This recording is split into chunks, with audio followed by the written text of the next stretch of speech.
Developed for the PlayStation 3 by some of the key talent behind legendary console shooter GoldenEye, it's a given that Haze is going to offer competitive multiplayer action. What does it have to offer? Guns, 2 distinct sides, and of course, nectar use and abuse. It almost goes without saying that Haze includes a straightforward deathmatch where everyone is free to kill everyone else, the way nature intended. But truer to the game's design, and just like the single-player game, Haze's Team Deathmatch and Team Assault pit scrappy rebels against well-armed mantle troopers. It's a slightly uneven matchup, but each side has a few tricks up its sleeve.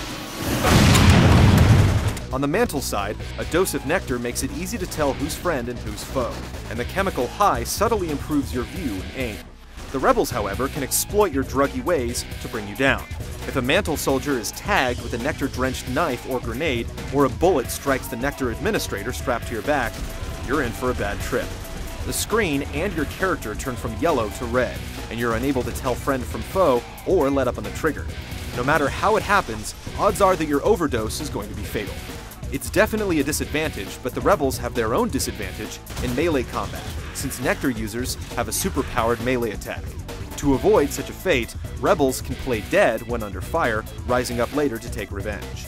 Assuming the trick worked, of course, humans tend to be a little tougher to fool than AI. While both sides have their own weaponry, notably a flamethrower and Gatling gun on the rebel side, there's no reason for anyone to be jealous, since anyone can pick up any weapon. If you see someone who has what you want, you can easily pry it from their cold, dead hands. You can hold any 2 weapons at once, which keeps you from hoarding an entire arsenal, but still gives you an option. So far we've seen 3 stages. The land carrier level is interesting, in that you seem to be fighting on a moving surface as the massive mantle vehicle smashes its way through the jungle. There are a few ways to fall off the stage, towers, and an interior section, in addition to the large flat area of the deck.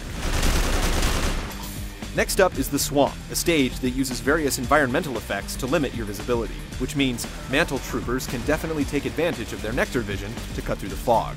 Meanwhile, rebels can take advantage of their ability to play dead in the water or hide amongst tree roots. Sloping terrain helps give the map a more open feel. Last, we took a trip to Shantytown, where blind alleys and plenty of hidey holes can make it hard to sniff out the opposition, even with the max of 16 players all present on the map. Sniping could be an option, but multiple entrances and stairways mean an ambush could be right around the corner. So far, Haze's multiplayer seems to be focused on man-to-man combat in more or less focused areas, though there are vehicles present on at least one map. The 2 opposing sides make Team Assault and Team Deathmatch less symmetrical than most first-person shooters, but with only 3 modes total, including the standard free-for-all deathmatch, these modes had better be good. We'll find out for sure when the Haze clears later on in May.